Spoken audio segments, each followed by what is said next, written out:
یا صاحب الزمان یا وارث قرآن۔ جو گفتگو کا سلسلہ ہمارا جاری ہے کہ پروردگار نے انسان کو جو خلق کیا ہے وہ بڑا با ہدف اور با مقصد خلق کیا ہے۔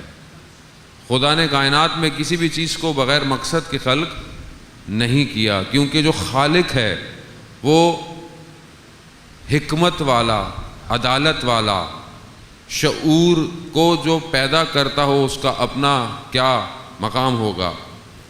یہ جو دنیا اور دنیا کی تعلیمات جو ہیں، ویسٹرن فلسفی جو ہے، اور جو آج تک جو ہے وہ یونیورسٹیز اور اسکولوں میں جو پڑھائی جاتی ہے کہ دنیا خود بخود بن گئی، دنیا بس ایک دھماکے سے بن گئی اور اس کا کوئی خالق نہیں ہے، پہلے انسان بندر تھا، پھر جو ہے وہ ہلکے ہلکے ٹریول کرتا ہوا انسان بنا ہے، جبکہ خود وہ اپنے اس نظریے کے مقابلے میں پریشان ہے اور ان کا اپنا یہی نظریہ رد ہوتا ہوا نظر آتا ہے۔ کیونکہ جب آپ کائنات کے نظام کو دیکھتے ہیں تو وہ اتنا دقیق ہے، وہ اتنا مینیج ہوا ہے کہ اس کی ظرافیت، اس کی لطافت یہ بتاتی ہے کہ اس کو خلق کرنے والا کیسا ناظم ہوگا۔ بھی خود بخود خلق نہیں ہو گئی، اسے کسی نے خلق کیا ہے، اور جس نے خلق کیا ہے وہ بہت عمیق ہے کہ جو چیزوں کو اتنی ڈیٹیل میں جانتا ہے۔ آپ کسی بھی چیز کی طرف توجہ کریں، متوجہ ہوں، میں ظاہر بچے بیٹھے ہوئے ہیں ان کے ذہنوں کو بھی تر و تازہ کرنے کے لیے کہ ان کے پاس کوئی ڈرائنگ لے کے جائیں بچے کے پاس، اور کوئی بہت اچھی ڈرائنگ بنی ہوئی ہو تو آپ بچے سے کہیں، وہ کہے گا بہت اچھی ڈرائنگ ہے، گھوڑے کی تصویر ہے، کوئی گھر بنا ہوا ہے، مگر آپ اسے کہیں کہ یہ خود بخود بن گئی تو یہ بچہ بھی بولے گا نہیں مذاق کر رہے ہیں آپ میرے سے، خود بخود کیسے؟ نہیں، یہ خود بخود بن گئی ہے۔ بولا نہیں کسی نے تو بنائی ہے۔ نہیں، خود بخود بن گئی ہے۔ تو جب ایک چھوٹی سی کاغذ پر تصویر خود نہیں بن سکتی تو اتنا بڑا جو کائنات کا نظام ہے وہ خود بخود کیسے بن سکتا ہے؟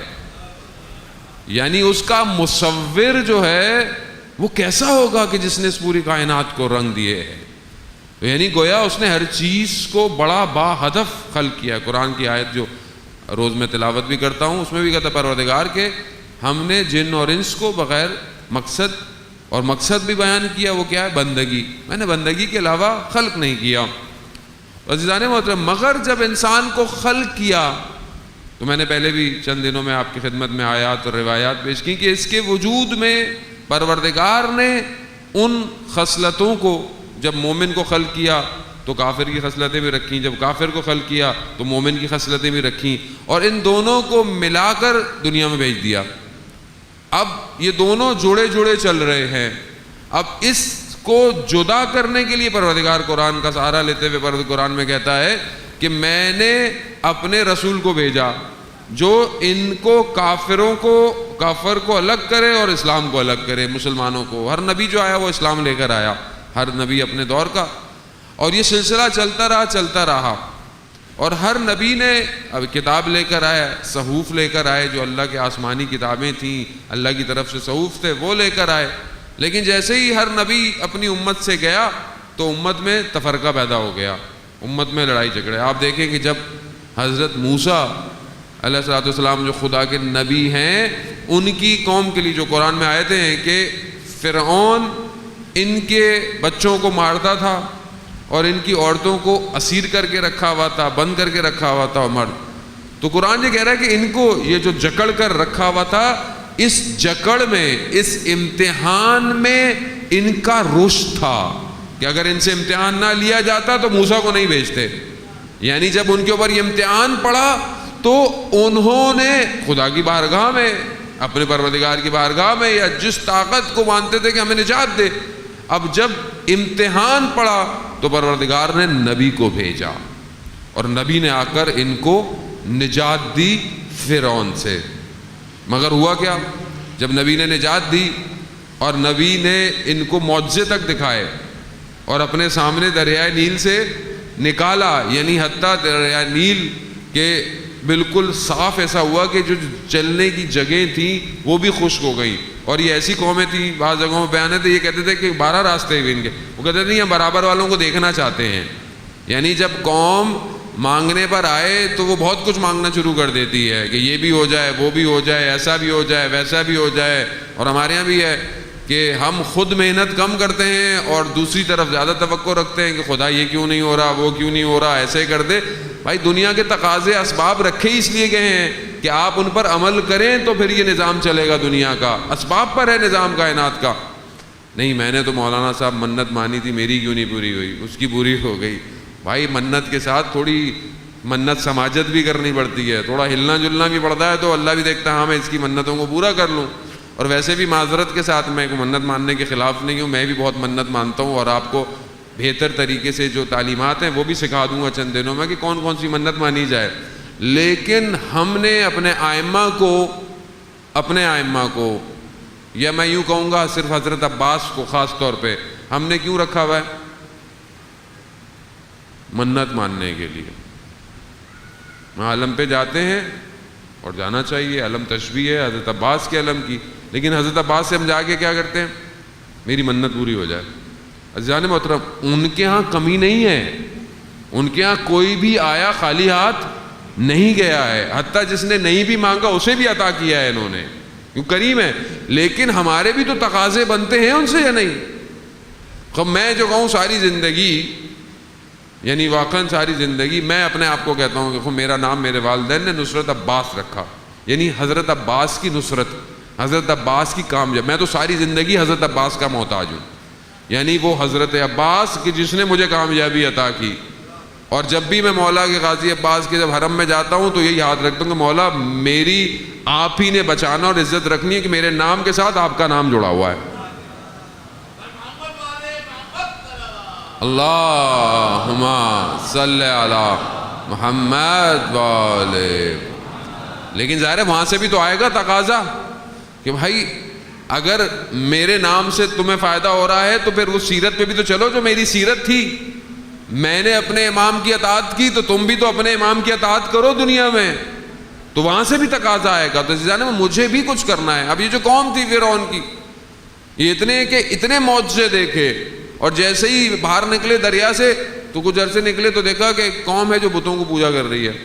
تو انہوں نے کیا کہا؟ قرآن کی آیات ہیں، انہوں نے کہا اے موسیٰ ہمیں بھی ایسا رب دے دو، یعنی ایسا رب، ایسا پروردگار کہ جیسے یہ قوم بتوں کر رہی ہے تو ہمیں بھی بنا کے دے دو. یعنی معجزے دیکھ رہی ہے پروردگار کے، مگر کہہ رہی ہے ہمیں بھی ایسا بت دے دو. عزیزان موت یہی تو وجہ تھی کہ جیسے ہی حضرت موسیٰ چند دنوں کے لیے غیبت پہ گئے، جو 30 دن تھے اور 10 دن بڑھ گئے، 40 دن ہو گئے، تو پیچھے حضرت ہارون کو چھوڑ گئے. پیچھے قوم نے کیا کیا؟ جیسے ہی وہ گئے واپس آئے تو دیکھا قوم جو ہے وہ گوسالے کی پوجا کر رہی، عبادت کر رہی ہے، اور اس گوسالے کو موسیٰ کا رب سمجھ رہی ہے. چند دنوں میں کیا ہو گیا قوم کو؟ ابھی تو حضرت موسیٰ زندہ ہیں، گئے بھی نہیں ہیں، مگر ایک قوم وسیع نائب کے معاملے میں تفرقے پہ آ جاتی ہے، اور شیطان وہاں اپنا پورا کام کرتا ہے. کیونکہ سامری تھا، سامری نے کام کیا. بہرحال جو بھی اس نے کیا تھا وہ بھی اس نے خود نہیں کیا تھا، لیا خدا کے راستے ہی سے تھا. کیونکہ وہ دیکھتا تھا کہ جب یہ حضرت جبرائیل جہاں آتے ہیں اسے نظر تو نہیں آتے، اس جگہ کی مٹی جو کھنکھناتی تھی اس نے اسی مٹی کو اٹھا کر اس گوسالے میں ڈالا تھا. اپنی طرف سے باطل کے پاس کچھ نہیں ہے. باطل جو بھی کھڑا ہوا ہے کہیں نہ کہیں سے حق سے تھوڑی تھوڑی چیزیں لے کے کھڑا ہوا ہے. اور یہی وجہ ہے کہ آج معاشرے کے اندر جو آپ کو نظر آ رہا ہے، تھوڑی سی بات ادھر کی کر لو، لوگوں کو گھیر لو اپنی طرف، بعد میں اپنی باتیں کرتے رہو. مگر ایسا نہیں ہے. تو اگر آپ کے سامنے مقابلے میں باطل سیدھا آ جائے کہ میں آپ کے دین کو تباہ کرنا چاہتا ہوں، میں آپ کے عقیدے کو تباہ کرنا چاہتا ہوں، اور میں اس کو ماننے والا ہوں، میں یہ، آپ کبھی بھی سننے نہیں آئیں گے. آئیں گے سننے؟ آپ کہتے ہیں نہیں مولا کی مجلس ہو رہی ہے، آپ مولا کے نام پر آتے ہیں، اور وہ بھی 4 باتوں میں مولا کا نام بھی لیتا ہے، بعد میں وہ اپنے کام کرتا ہے، نہ جانے اس کا کون مولا ہے. تو اسی طرح آج قوم کہاں سے کہاں چلی جا رہی ہے. عزیزان محترم باطل کا اپنا کچھ نہیں ہے، وہ حق کو سہارا لیتا ہے اور پھر لوگوں کو حق سے دور کرتا ہے. یہی کیا سامری نے. اب یہ جو سختیاں ہیں، یہ جو نبی ہے، نبی کا کام ہی یہی ہے کہ اس کو فرق کو جدا کرے. نبی کے بعد کس کا کام ہے؟ پھر وسیع کا کام ہے. اور یہ کام اور سلسلہ چلتا ہے. رسول خدا کے بعد بھی یہی ہوا. رسول خدا جب آئے تو کفار میں اور ماننے والوں میں فرق واضح کر دیا. لڑتے رہے، کوئی مسلمان ہو گئے، کوئی نہیں ہوئے، کوئی مارے گئے، کوئی الگ ہو گئے، جدا ہو گئے. مگر جیسے ہی رسول گئے دنیا سے تو وسیع کو چھوڑ گئے. جب اپنے وسیع اور جانشین کو چھوڑ گئے تو پھر دوبارہ قوم میں تفرقہ پیدا ہو گیا. یہ پہلے بھی ہوتا ہے، یہ تفرقہ پیدا ہو گیا. اب اس تفرقے میں امتحان سخت شروع ہو گیا، کیونکہ امتحان ہے. اور پھر جنہوں نے اللہ کے نائب، اللہ کی طرف سے بھیجے ہوئے وسیع کو مانا، ان کو اس کی قیمت ادا کرنی پڑ گئی، اور آج تک قیمت ادا ہو رہی ہے. یہ یاد رکھیے گا، ولایت علی ابن ابی طالب مفت میں نہیں ملتی. صلی علی محمد وآل محمد.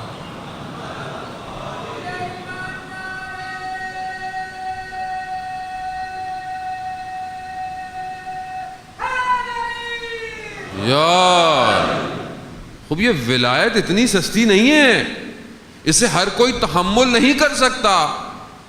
وہ کتنے لوگ تھے غدیر خم میں؟ لاکھوں. کتنے بچے؟ جب آئے امام کے پاس، آپ مجھ سے بیٹھے، بزرگ بیٹھے ہوئے ہیں، علماء بھی بیٹھے ہوئے ہیں، ان کا لطف ہے کہ مجلس میں بیٹھے ہوئے ہیں. کتنے لوگ تھے جنہوں نے امام کا ساتھ آئے؟ لوگ مولا یوں کر لیں، یہ کر لیں، وہ کر لیں. مولا نے کہا کہ خوب، تلواروں کو میان سے نکال کر، سروں کو منڈوا کر مسجد میں بیٹھ جاؤ. اگر 40 بھی ہوئے تو میں آ جاؤں گا. کتنے تھے؟ بعض کہتے ہیں 6 تھے، 5 تھے، 4، 6 مثلاً 6. باقی کہاں گئے؟ کیونکہ ولایت آسان نہیں ہے عزیزان محترم. یہ تو ہمیں مل گئی، شکر کریں، اپنے ماں باپ کو دعائیں دیں کہ وہ بچپن سے جب ہم گرتے تھے تو کہتے تھے بیٹا یا علی مدد، یا علی مدد، یا علی مدد، یا علی مدد. یہ تو انہوں نے سکھایا، ورنہ جو آج ہمارے عمل ہیں، ہمیں کیا پتا ولایت کیسے کہتے ہیں. ولایت قیمت مانگتی ہے اور قیمت ادا کرنی پڑتی ہے. کربلا ولایت کی قیمت تھی جو ادا کی گئی، ورنہ اور کیا مسئلہ تھا.